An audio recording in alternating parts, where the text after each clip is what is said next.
涯，让金山去平复那昏黄的伤。一句誓言，苍天为证，快意恩仇的较量是破除的坚强。我以为江湖有多远，天涯竟然在我眼前。我以为我是有3000，却载不住一个愿。一生闯荡，侠骨柔肠，酒杯装不下隐恨的风霜。一支荒唐，天各一方，是谁一生吟唱，爱恨两茫茫。我以为江湖有多远，天涯竟然在我眼前。我以为我是有3000，却载不住一个愿。如果再相见，你是否接受这沧海桑田的句点？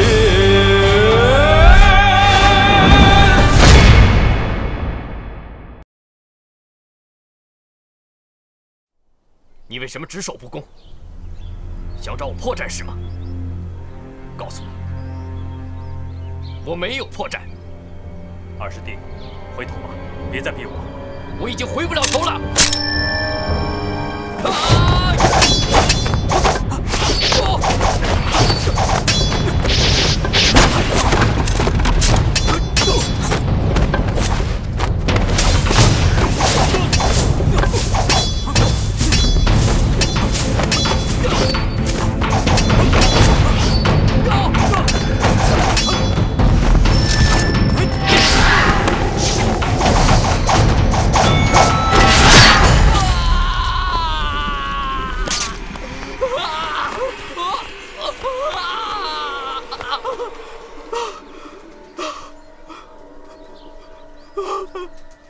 杀了我！杀了我！杀了我！毕竟你还是我的二师弟。师父当年立下的门规，第1条就是不准同门相残，我必须遵守他的遗训。为什么我永远赢不了你？为什么我永远比不过你？我不服！因为我从未想过赢，更不想跟你争什么。我一直把你和其他的师兄弟当成自己的亲兄弟一样看待。我不信，我不信！信不信随你。最后听我一句话：悬崖勒马，回头是岸，天理昭昭。若是你再执迷不悔，就算我不杀你，你也难逃天理的制裁。好自为之。叶红影，你回来！叶红影，你别走！我没输，我要打赢你！我要打赢你！我不服！我不服！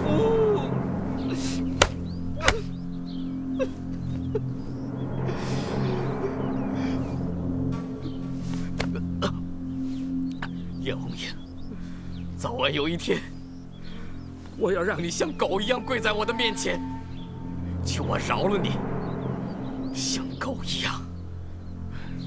我让你像狗一样跪在我的面前，叶红影。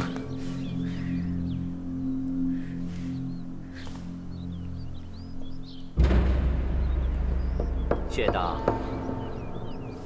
你就是命中注定，这辈子你就是叶红影手下败将。认命吧，你赢不了他的。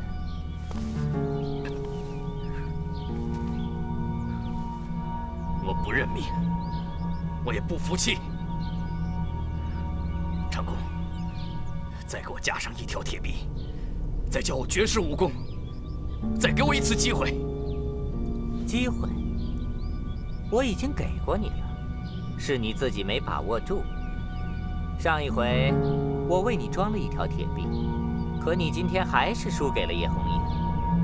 这一回，我即使帮你把铁臂安回去，你还是赢不了他的。我知道了，我输给他，是因为我只有一条铁臂。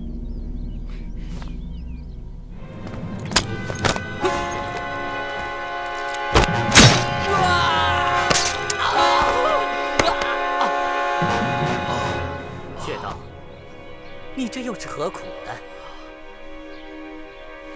求你，帮我。好，我成全你。什么？叶红影跑了？连你那个血刀也没有制服他？启禀9000岁，这个血刀其实就是叶红影的师弟。卑职精心的训练他，就是为了让他对付叶红影。可是没想到，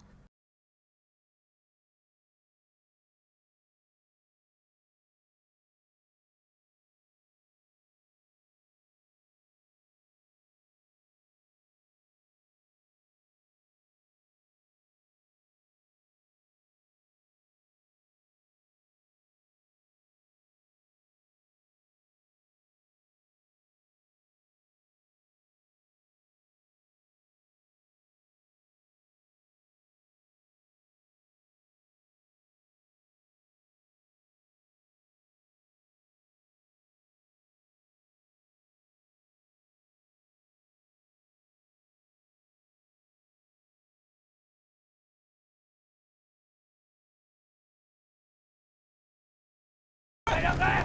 快！让开！让开！快！果然是皇冠和龙袍，这个魏忠贤简直是大逆不道。我本来想进千岁府，找魏忠贤了结我们之间的新仇旧恨，没想到居然碰到了尚妃和爱弟，多亏他们发现了这个天大的秘密。哎，就是啊。为了这个秘密，我跟我相公差点把命都给送了，差点把肠子拉出来。马尚飞，这回你可立了大功了。有了这个皇冠和龙袍，魏忠贤他必死无疑。姑父，你赶紧拿着这些东西到皇上面前奏他一本。好，我这就进宫面圣，向皇上禀明一切。对，他们现在已经有所防备，大人还是尽快进宫。不好了，老爷！门外来了好多的官兵，看样子是冲咱们来的啊！好个魏忠贤，真是欺人太甚！我去跟他拼了！姑父，万万不可，敌强我弱，不能轻举妄动。对，冬青公主说的对，好汉不吃眼前亏，咱们还是跑吧。冬青，你们保护大人和夫人，我冲出去。哎，姐夫，别冲动，前门已经被官兵堵上了，怎么跑啊？没关系，走后门。逃得了一时，躲不了一世。本座要他插翅难飞。李飞端，在，立刻备轿。我就不信，没人能够收拾他们。是。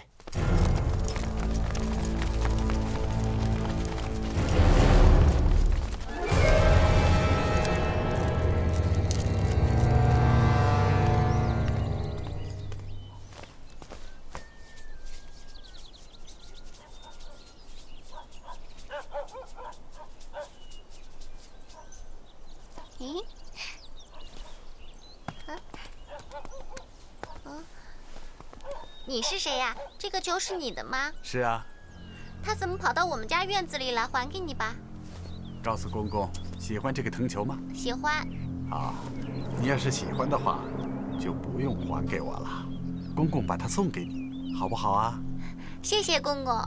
哎，好，来，哎，抛一个，高不高？高。那好玩吗？好玩。再抛一个。等等。玉莲，你看他们爷孙俩玩得多开心呢。娘，公公对我可好了，还送给我一个小球玩呢。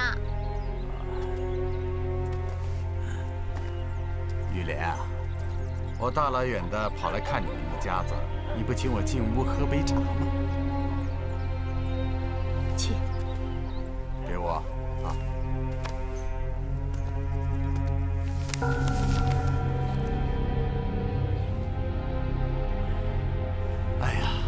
看这幅山水画，画得多好啊！玉莲，你和本座一起来鉴赏鉴赏，如何呀？民女不懂字画，不敢乱讲。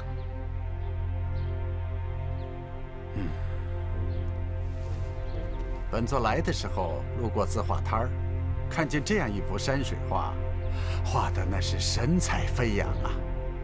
买下来以后才知道，作画的书生叫林墨竹。玉莲，你的相公还真是才华出众啊，天生的巧手啊！不过像这样一双巧手，万一哪天被人砍了去，可就再也画不出这么好的东西了，那是不是很可惜呀？我知道，雨莲未能完成您交代的事情，请您尽管降罪雨莲，不要为难他们，求求您了，9000岁。玉莲啊，本座知道你是宝刀未老，这一次没能完成任务，是因为你心有挂碍。你心中最大的挂碍是什么呢？是你的相公和孩子，对吧？9000岁，一个杀手在执行任务的时候，必须心无旁骛，心中不可以有半点挂碍。不嫌弃的话，本座可以帮你除去心里的挂碍。9000岁，起来吧。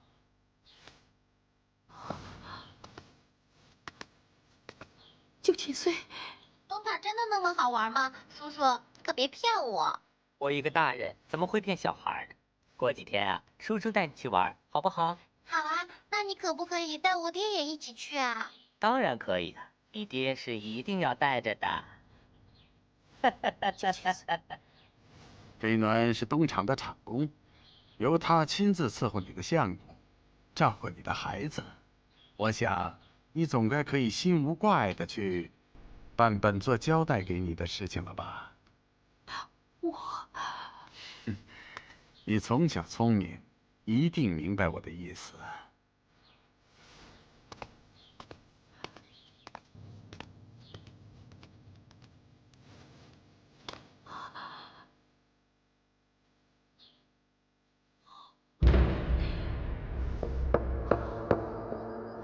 当初买下这座宅子，本想是跟你姑父夏天的时候来这儿避暑的，真没想到，今日成了咱们的避难之所了。姑姑，你也累了，早点去休息吧。晴儿，听姑姑的话，你该早点去歇息。姑姑，我不累，厅里还有一大堆人等着我去议事呢。刚才听你说，这一路上出生入死，到处奔波，好不容易到家了，先歇歇再说吧。不，我歇息不了。你想想看，我们杨家上下这么多条冤魂，这个大仇不报，晴儿怎么能歇息呢？再说了，就算不为了杨家报仇，除去这些阉党，也可以为天下的忠臣义士讨个公道。你的脾气啊，太像你父亲了。我知道说什么也没用了。这杨家就剩下我们2个人了。我和你姑父呢，膝下又没个一儿半女的。你就是姑姑的女儿，姑姑要你答应，一定要好好的保重自己，千万别让我这个白发人送黑发人，好吗？姑姑，答应姑姑。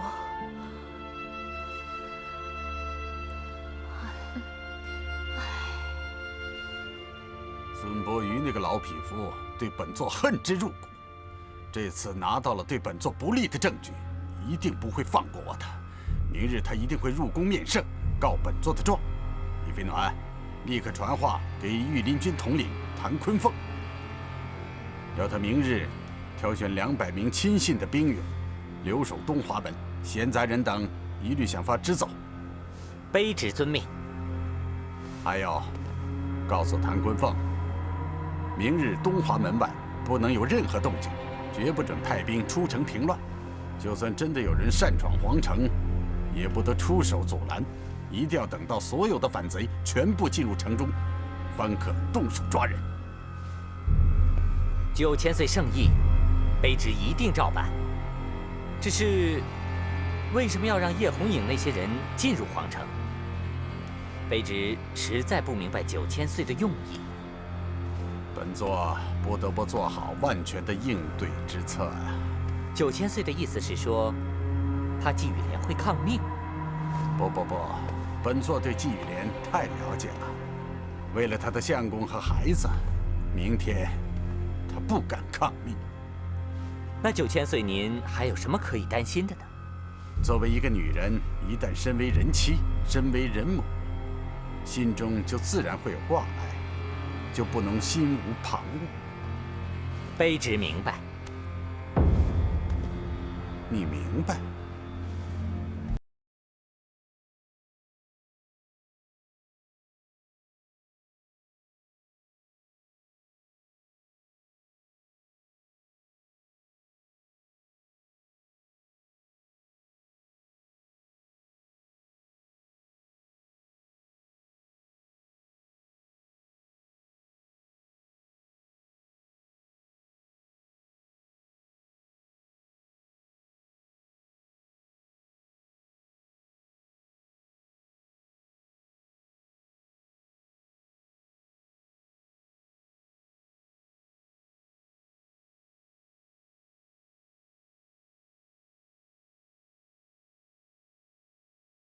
简直是目无王法，无法无天。他就是无法无天，目无王法。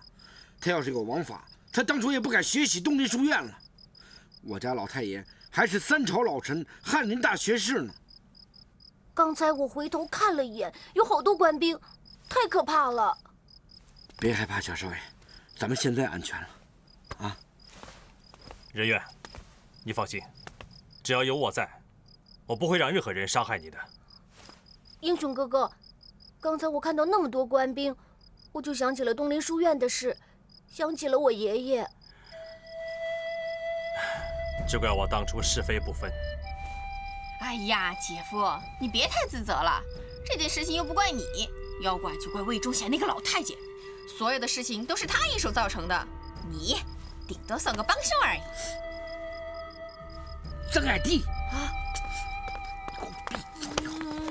你说话语气真像你爹，以后会说，不会说别瞎说。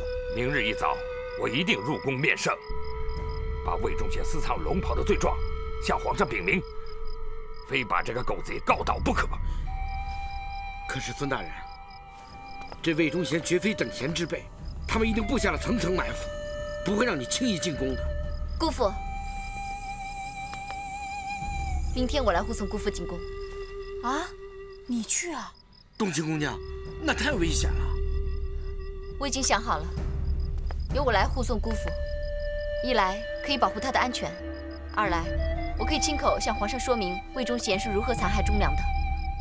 那姐姐，我跟你一块儿去吧，我要把坏人害死我爷爷和害死花姨的事都告诉皇上。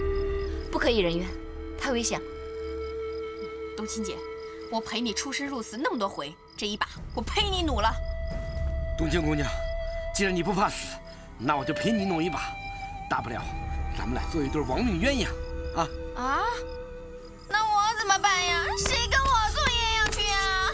这个时候别嘻嘻哈哈、打打闹闹的。那就这样，孙大人，明天我和冬青姑娘陪你一起去。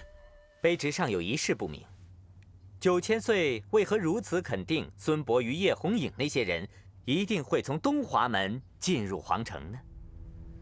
你有所不知，东华门的守城木正孙叔勇是孙伯瑜的本家堂弟，所以本座断定，孙伯瑜为了掩人耳目，明日一定会选择从东华门入宫。9000岁真是神机妙算，洞察秋毫。不过，单凭御林军很难抓住叶红影。咱们手中还有谁堪称是叶红影的对手呢？启禀9000岁，卑职想带着您去见一个人。哦，好了，都别说了，明日我来护送孙大人进宫。我最了解魏忠贤，他一定会派出一流的高手在半路截杀孙大人。我随他多年，我最清楚该怎么对付他。那明天我们一起去吧。不，你不能去，你要留下来。为什么？明日一去，生死难料。这里只有你和艾弟见过袁承焕将军。明日要是我们告不成御状，见不到皇上，也许我跟孙大人就再也回不来了。你要把人愿送到辽东，交给袁将军。可是，凡事以大局为重。人愿身上的官印烙痕事关重大，绝不能让他落进阉党奸人的手里。大师兄，师傅曾经说过，兄弟齐心，其利断金。我虽然功夫一般，但是关键时候也可以帮你一下。还有，我一直想为东林书院那些死去的兄弟们讨回公道。既然是这样，我更应该跟你们一块儿去。人愿，你不要胡闹了，你身上的烙痕关系着太多人的性命，绝不能出半点差错。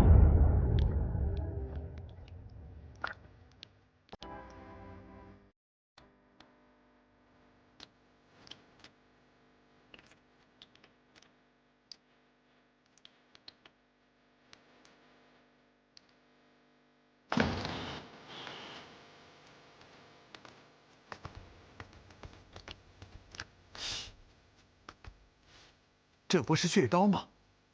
他怎么会变成这个样子？可以说是，也可以说不是，因为再过些时辰，他将脱胎换骨，成为一把新刀。你这话什么意思？你说他双臂已断，成了废人，如何为本座效力？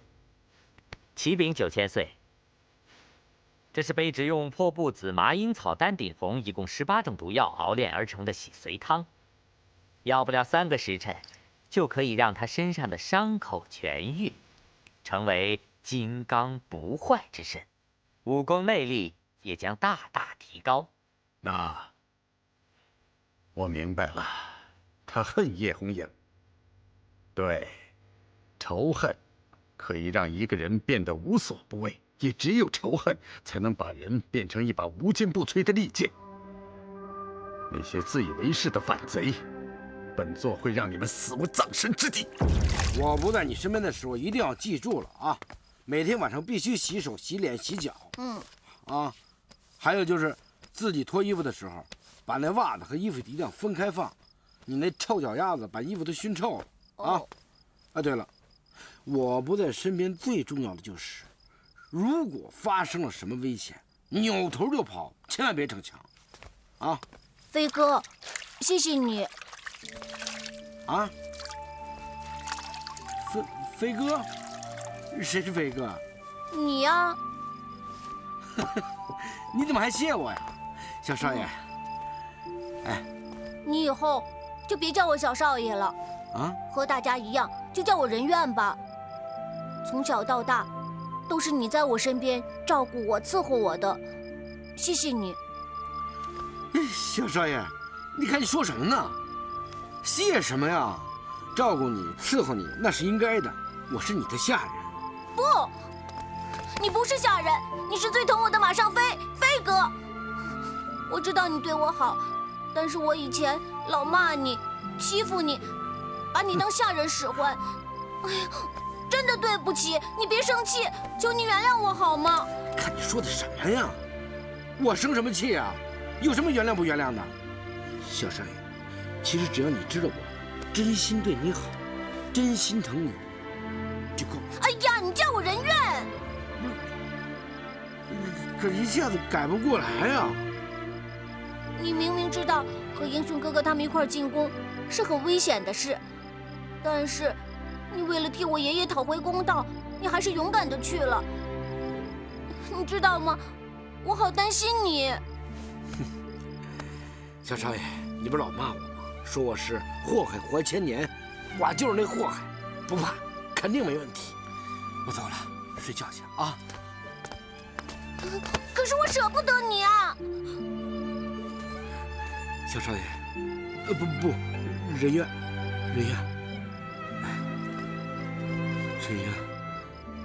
从小我就看着你长大。你要说心里话，其实我也挺舍不得你的。那衣服我给你放那儿了啊，你就记住一句话：我不在你身边的时候，一定照顾好自己，啊！我不会照顾自己，我就要飞哥照顾。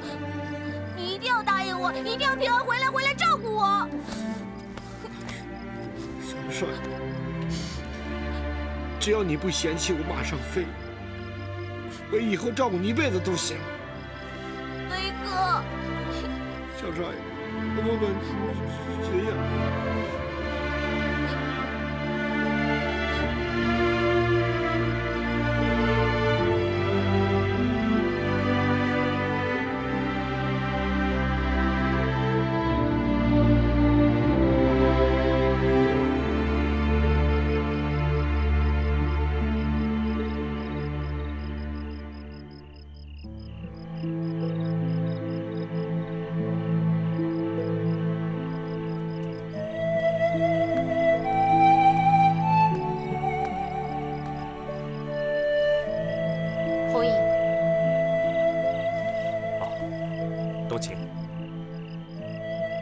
这是我在观音寺里求来的平安符，明天你带着。我只信自己，从不信佛。可这是我的心意，我担心你。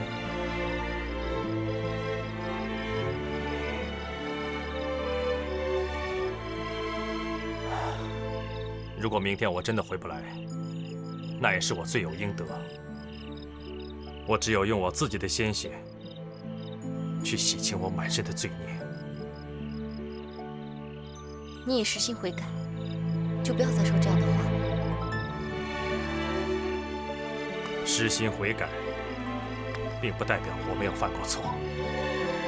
我现在只能尽力弥补。你知道吗？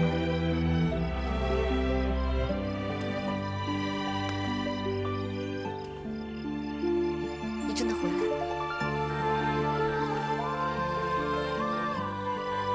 我不明白你的意思。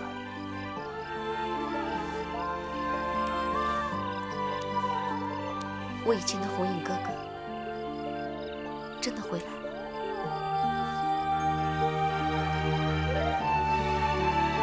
冬青，如果明天以后我们再也见不到对方，你最想对我说什么？如果真是那样，我会把想说的话永远埋在心里。我现在只想好好看着你。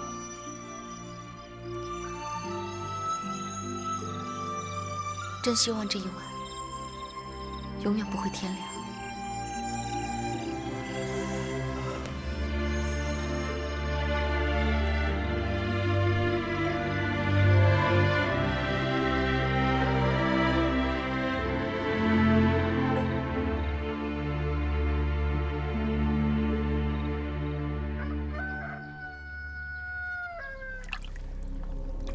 我若不肯听命于魏忠贤，他便会将蛋蛋、相公抓进东厂。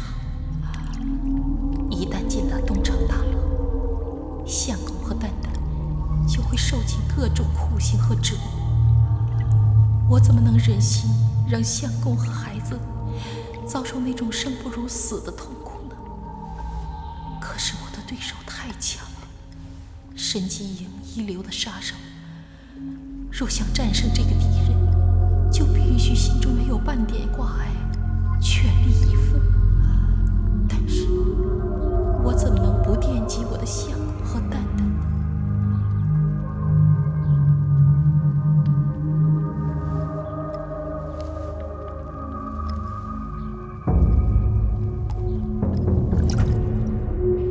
蛋蛋乖，来，待会儿啊，等爹来了一起吃。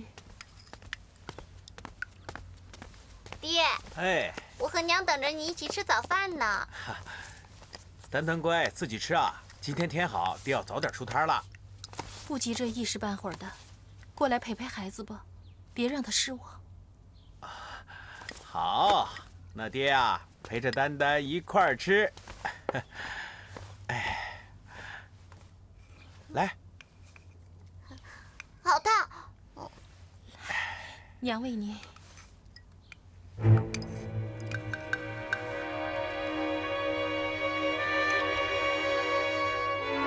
娘做的豆浆真好喝。好喝就多喝点儿。这么丰盛的早餐啊，今天是什么特别的日子？我只想一家人围在一起，开开心心的吃顿饭。我们平时不开心吗？娘，你怎么哭了？于莲，怎么了？刚才不还说要开开心心的吃顿饭吗？怎么难过了？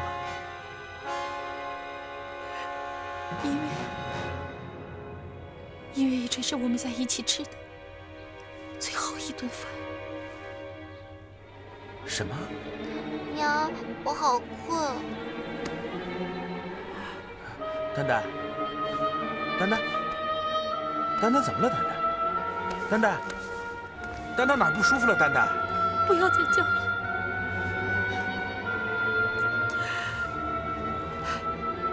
再叫，丹丹也不会再醒了。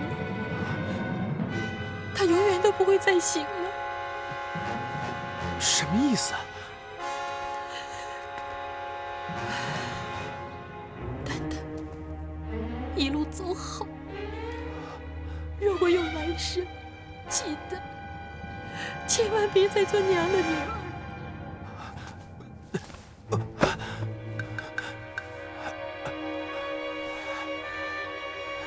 怎么回事？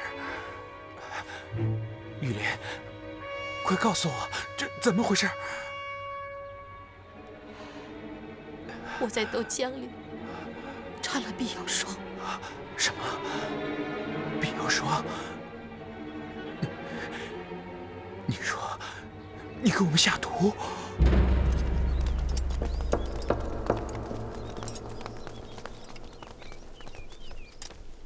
老爷，当心啊！别送了，回去吧。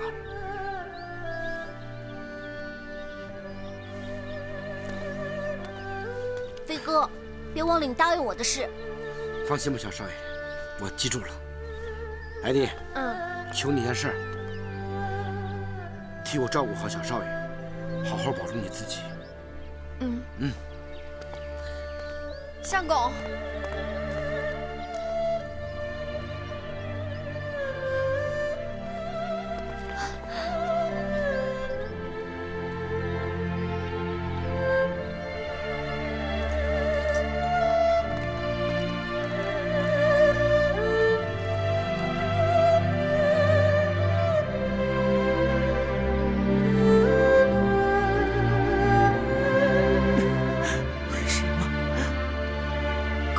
这到底是为什么？我主，我是9000岁的杀手。你说什么？10年，我隐瞒了10年了。我以为我能永远这么隐瞒下去，我以为我能永远过着幸福无忧的平淡生活。可是，我错了，我还是摆脱不了命运的摆布。9000岁要我去劫杀一名朝廷命官，我若是不答应，他就会把你和孩子抓进东厂大牢，我怎么忍心看着你们忍受生不如死的痛苦？就算这一切是真的，那跟丹丹的死又有什么关系？对不起，墨竹。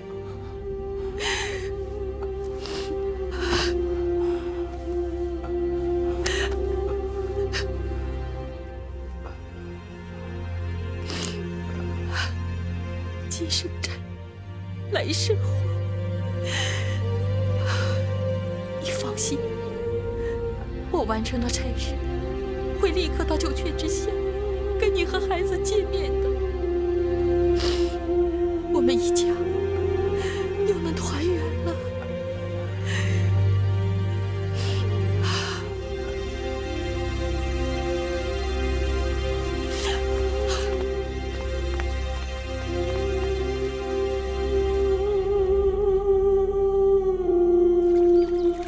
艾迪姐，我真是搞不懂你，为什么马上飞在你眼里永远都是那么好啊？等你长大了，你就会明白的。当你喜欢一个人的时候，他所有的缺点都会变成优点的。可是比马上飞好的男人多的是，你干嘛这么死心眼呢？这你就不懂了，这叫萝卜青菜各有所爱。马上飞顶的天也就是个大番薯，番薯多好啊，番薯多可爱呀，肥嘟嘟的，我喜欢。真受不了你。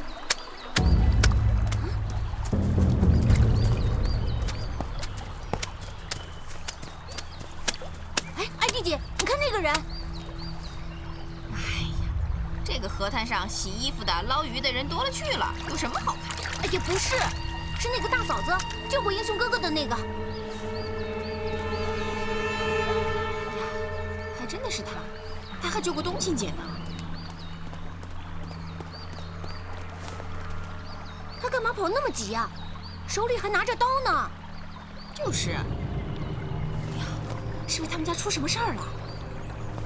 对了，这个地方离他住的地方不远，要不然咱们过去看看吧。毕竟他是英雄哥哥和姐姐的救命恩人。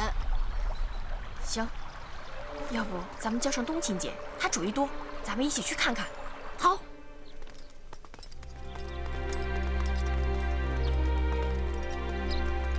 大师兄，师傅教会了我想飞就飞，还在我的点穴功夫里融进了他的剑法。只可惜啊，没给我的功夫取个名字。哎，你帮我的功夫取个名字吧，最好能像你那个惊涛霹浪一样，听着别人就害怕。叫离宫脱险，你看如何？离宫脱险，什么意思啊？虽然说你的轻功不错了，但就是有点时灵时不灵，好像一支离了宫脱了弦的剑一样。离宫脱弦，哎，有点意思啊，听着挺有劲儿。那以后你那个惊涛霹浪和我这个离宫脱弦就可以双剑合璧了。哎，二位大侠真会说笑啊！哦，对了，尚有一事，还需跟二位大侠商榷。大人客气了，大人请说。下的魏忠贤老奸巨猾，必然料到我们今天会进宫向皇上参他一步。皇城内外肯定是明关暗卡，处处设防。老夫想，不如我们避过他的锋芒，等过了正午找机会再进宫。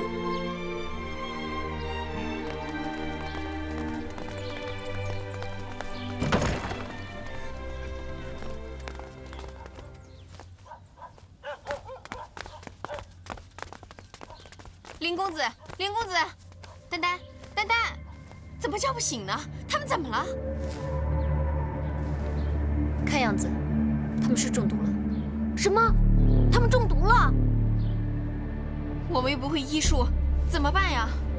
他们像是中了碧瑶霜的毒。上次我们走的时候，林公子给过我一些解药。姐姐，那你赶紧给他们喂药，救救他们吧。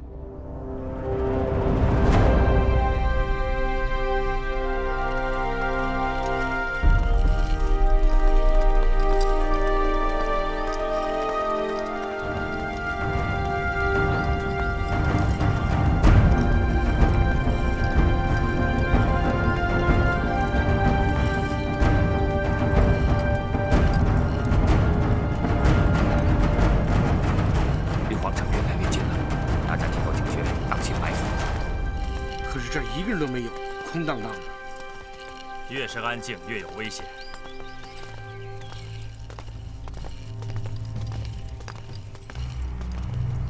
魏忠贤的爪牙耳目遍布皇城的里里外外，东华门的守城木正官是我本家兄弟，从这里进宫，一定不会走漏风声。大师兄，你看那人是谁呀？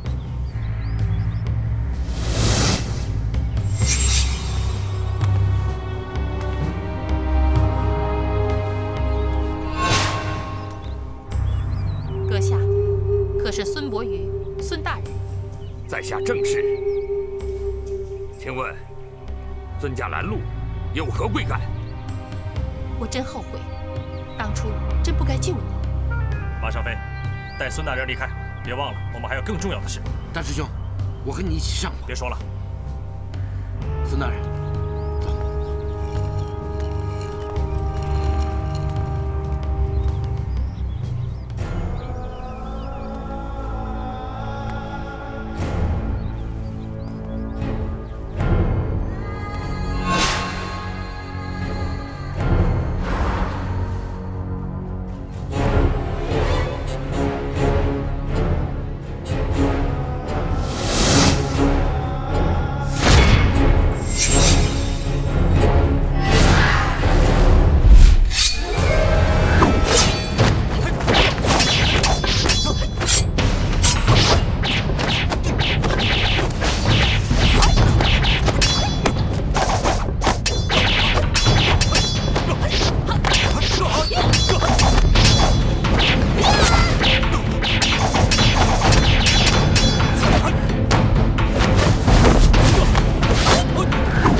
胭脂红灯，远方一路烟雨迷蒙。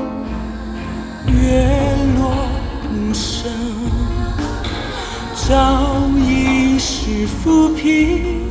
千回百转到了曲终，还不见你的踪影。散落的爱藏在岁月的。 并不忍拆封，只愿它还会让我们紧紧相拥。散落的爱藏在岁月的，并不忍拆封，只怕它装不下我们来世今生。 心，只有你才会懂。